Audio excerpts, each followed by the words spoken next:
Hello friends, welcome back to the new video guys. Today guys we are going to talk about guys talkback problem in our poco phone guys. In this video guys I will show guys how can you solve guys your talkback problem guys. This problem guys you cannot operate your phone guys. You can see this type of setting. So guys, how can you solve this problem in your poco phone guys? In this video guys I am going to show you friends.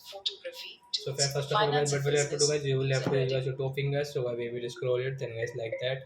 And guys click on your setting option with your one finger and guys to tap continue. You will have to tap. Then guys you can see the setting and guys if you use this one finger it will not work. So guys use the two finger setting. Guys click on guys additional setting, one finger, two tap continue friends again.